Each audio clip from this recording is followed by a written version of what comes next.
I was checking my phone during the interval, and it surprised me. I served this ad on Instagram, and it just said, "Have you ever played elite rugby?" I was like, "Sure, I've played elite rugby in the same way I play Pornhub." But yeah, no, I'm Nick. I'm queer. I'm in a throuple. I love Cheerios. I think I'm the BuzzFeed quiz that made Jackie gay. Recently started with a new therapist, and I fucking love her. She's absolutely brilliant. I felt really safe with her. I felt I could really open up and talk about all my problems and everything I've been going through. It's almost like being on stage. But I really felt I could open up to her, and I think we're both going to get a lot out of it, because when I left, I looked at her notebook, and she just jotted down a couple of really simple things like call builder, approve larger extension. Don't be ridiculous, I'm a comic, I can't go to a private therapist. It's the NHS. As I said, I'm in a throuple. It means we get asked a lot of questions.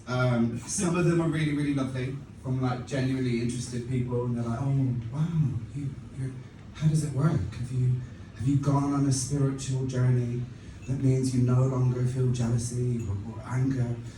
I'm like, "No, it works with Google Calendar." Other people, kind of people who probably call something like Janet, they've got a greyish hallway, they've got 7 versions of Live, Laugh, Love dotted around the house. She's got the word eat in her dining room because you wouldn't fucking know.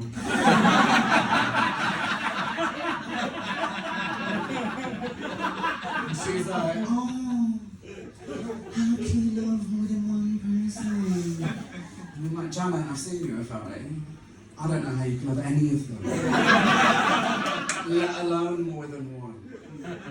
That's not how love works, right? Love's not a finite resource. It's not like, I don't know, fossil fuels or Liz Truss's intelligence. Like, your sister comes running in with her sonogram, and it's the happiest day of her life. And she's like, "Oh my God, look." And nobody goes, "We have the chance. The family's full. You were meant to wait until man died. It's gotta go." No, you don't do that. You don't. Even though her husband is a total bellend. No, you welcome the baby into the family because that's the right thing to do. Don't give her directions, you can't marriage it. I think it's being in a throuple is more democratic, right? Now, if you are with your partner this evening, also, I think the only difference between my open relationship and your monogamous ones is the fact that I get to talk about my affairs over breakfast.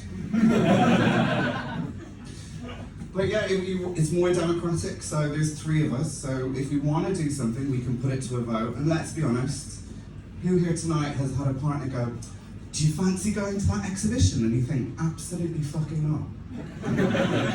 That sounds like the shittest idea I've ever heard. I can guarantee that 2 of us will want to do it, and 1 of us will probably be in a basement in Soho talking into a microphone.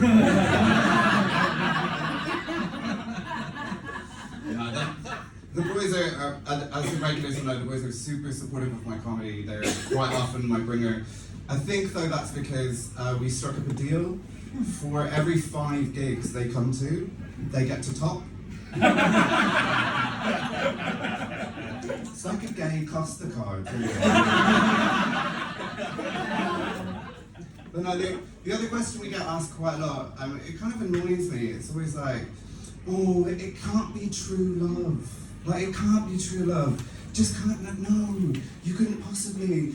And I'm like, "Mate, you're a fucking annoying little clap and twink. I've known you as long as I've known my boyfriend, who I've been with for 4.5 years. In that time, I've seen you find true love with 27 guys, 8 of whom were your Uber driver." So back off with the true love.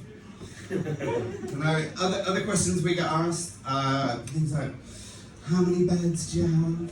And I'm like, "Look at us. We're 3 bears. Did you not read the book?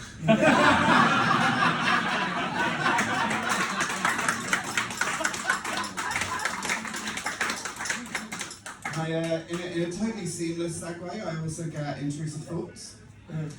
Anybody else here get intrusive thoughts? Well, I don't need to explain it because the lights have gone and I don't have time. But one of my intrusive thoughts, I was on holiday with the boys, and I just thought to myself, having a shower, if you can't drink the local tap water, can you douche with them? So I did what any slut would do. I'm quite sex positive. This tattoo does not mean how far I can reach into a tin of Pringles. I asked my friends, and they said, whatever you do not douche with local tap water. What they should have told me, and would have been much more helpful, is they should have told me not to douche with San Pellegrino. Thank you very much, I've been Nick.